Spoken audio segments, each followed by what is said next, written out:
Hello friends, नमस्कार, नमस्ते दोस्तों। सेंट्रल बैंक ऑफ इंडिया की बात करेंगे। Central bank of India PSU bank है, स्टॉक प्राइस 30 रुपये के ऊपर है। Q1 FY24 के नतीजों की बात करेंगे दोस्तों।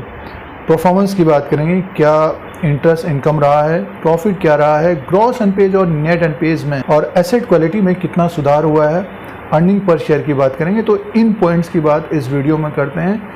Q1 FY24 के नतीजों की बात करेंगे सेंट्रल बैंक ऑफ इंडिया की दोस्तों। स्टॉक प्राइस 30 रुपीज़ 31 में है और शेयर प्राइस के अनुसार भी बात कर लेंगे। सबसे पहले नंबर्स की बात करते हैं। तो इस तरह के अपडेट के लिए, स्टॉक मार्केट के अपडेट के लिए चैनल को सब्सक्राइब करें और वीडियो आपके मतलब का हो तो लाइक का बटन दबाएं।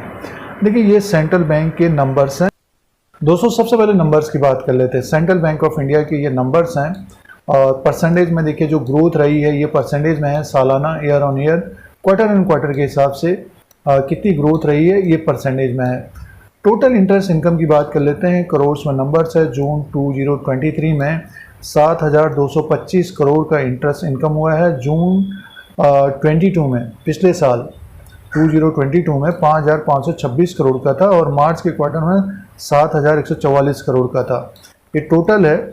और देखिए, क्वार्टर एंड क्वार्टर के हिसाब से 1.13% की ग्रोथ है टोटल इंटरेस्ट इनकम में और सालाना 30% की ग्रोथ है। ऑलमोस्ट 31%, 30.75%। तो 7,225 करोड़ का टोटल इंटरेस्ट इनकम हुआ है और एक्सपेंसेस है 4,049 का है। और एक्सपेंसेस की बात करते हैं तो इस क्वार्टर में 4,049 करोड़ का हुआ है। 19.65% बढ़ा है। ये क्वार्टर एंड क्वार्टर के हिसाब से भी बढ़ा है दोस्तों। तो एक्सपेंसेस बढ़ा है। नेट इंटरेस्ट इनकम की बात करते हैं तो देखिए, सेंट्रल बैंक का जो नेट इंटरेस्ट इनकम है 3,176 करोड़ का, 48% बढ़ा है दोस्तों ये सालाना। क्वार्टर एंड क्वार्टर के हिसाब से माइनस है 9.59% का। और पिछले साल 2,142 करोड़ का नेट इंटरेस्ट इनकम था और मार्च 2023 में 3,513 करोड़ का था दोस्तों। तो 48% की ग्रोथ है सालाना नेट इंटरेस्ट इनकम में। आगे की तरफ चलते हैं और देखिए ये नंबर्स हैं। टोटल इनकम की बात कर लेते हैं तो 8,184 करोड़ का इस क्वार्टर में टोटल इनकम है सेंट्रल बैंक ऑफ इंडिया का। 28.74% बढ़ा है ये और 4.48% माइनस है क्वार्टर एंड क्वार्टर के हिसाब से। मीन्स कम टोटल इनकम हुआ है। पिछली बार था देखिए 6,357 करोड़ का और इससे पहले क्वार्टर में 8,568 करोड़ का था। तो अब की बार 8,181 करोड़ का हुआ है। और ऑपरेटिंग प्रॉफिट की बात करते हैं तो 1,838 करोड़ का है। और देखिए 50% की ग्रोथ है ऑपरेटिंग प्रॉफिट में। सालाना 12% माइनस है, 12.81%, लगभग 13% माइनस है ऑपरेटिंग प्रॉफिट। आगे की तरफ चलते हैं और प्रोविज़न की बात कर लेते हैं जो इम्पोर्टेंट है। तो देखिए जो प्रोविज़न है 1,420 करोड़ का है दोस्तों। तो 44% प्रोविज़न बढ़ा है ये और 7.61% क्वार्टर एंड क्वार्टर के हिसाब से कम हुआ है। मीन्स देखिए प्रोविज़न इससे पहले क्वार्टर में 1,537 करोड़ का था, पिछली बार 986 करोड़ का था। अब की बार सालाना क्वार्टर एंड क्वार्टर के हिसाब से प्रोविज़न बढ़ा है, प्रावधान बढ़ा है, बैड लोन्स बढ़ा है 44%। प्रॉफिट की बात कर लेते हैं। देखिए प्रॉफिट का जो अपडेट आया है 418 करोड़ का प्रॉफिट बढ़ा है। सालाना 77.87% प्रॉफिट बढ़ा है। 26% माइनस है क्वार्टर एंड क्वार्टर के हिसाब से। तो 571 करोड़ का मार्च के क्वार्टर में था, 235 करोड़ एक साल पहले था दोस्तों। तो ये सेंट्रल बैंक के नंबर्स हैं। प्रॉफिट 418 करोड़।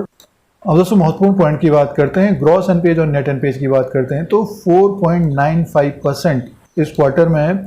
8.44% देखिए मार्च के क्वार्टर में था। 14.90% एक साल पहले था।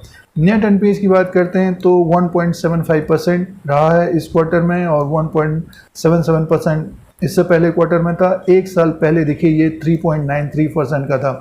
तो साल भर में सेंट्रल बैंक ने ज़बरदस्त ग्रोथ दिखाई है एसेट क्वालिटी में और ये 14-15% से गिरकर 4.95% ग्रॉस एनपीए हो गया है, और जो नेट एनपीए है वो एक तरह से देखिए पिछले क्वार्टर में भी कम था, तो अब की बार भी 1.75% का हो गया। अर्निंग पर शेयर की बात कर लेते हैं दोस्तों। अर्निंग पर शेयर देखते हैं तो इसमें देखिए अर्निंग पर शेयर है 0.48 का है, 0.66 का इससे पहले क्वार्टर में था, और एक साल पहले 0.27 का था दोस्तों। तो दोस्तों ये सेंट्रल बैंक के Q1 FY24 के नतीजे हैं।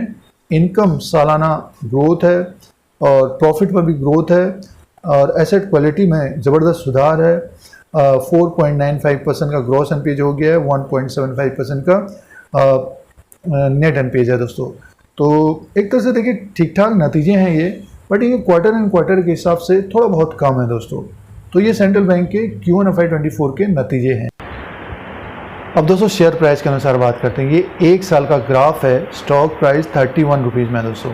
स्टॉक ऊपर की तरफ गया था, ये 14 दिसंबर 2022 को 39.40 रुपये में था, 41 रुपये 80 पैसे में था।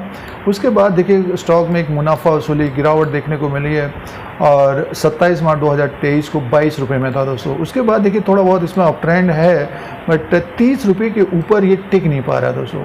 अब की बार ये 31 रुपये के आसपास है, तो 30 रुपये के ऊपर ही अगर ट्रेड करता है तो ये स्टॉक फिर हमें ऊपर की तरफ 34 रुपये 90 पैसा और ऊपर की तरफ देखिए 41 रुपया 80 पैसे तक जाता हुआ दिखाई दे सकता है, तेज़ होता हुआ दिखाई दे सकता है दोस्तों।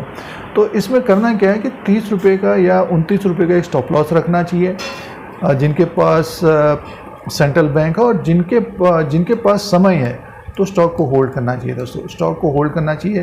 देखिए अगर ये अपने हाई तक जाता है, उसको ब्रेक करता है, तो इसमें एक बड़ी तेज़ी देखने को मिल सकती है।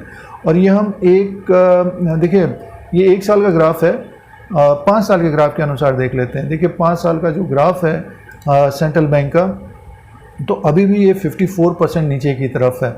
तो अपना हाई अगर ये ब्रेक करे, मीन्स टेक्निकली ये अपने हाई ब्रेक करेगा, तो ये 50 से 60 रुपीज़ तक जाता हुआ दिखाई दे सकता है। इसका जो प्राइस था 67 रुपीज़ का था 14 सितंबर 2018 को दोस्तों।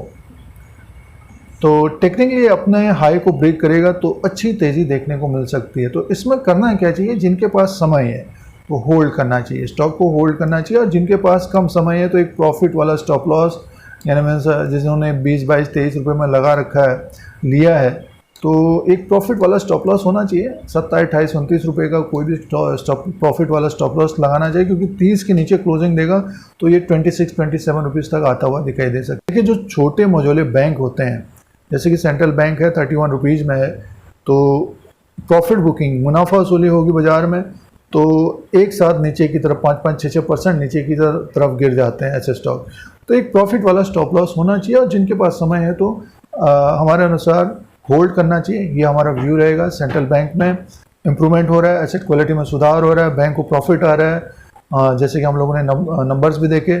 तो ये सेंट्रल बैंक का लेटेस्ट अपडेट है। इस तरह के अपडेट के लिए, स्टॉक मार्केट के अपडेट के लिए Dheeraj Singh take stock market को सब्सक्राइब करें, लाइक करें, शेयर करें, कमेंट करें। जय हिंद, वंदे मातरम।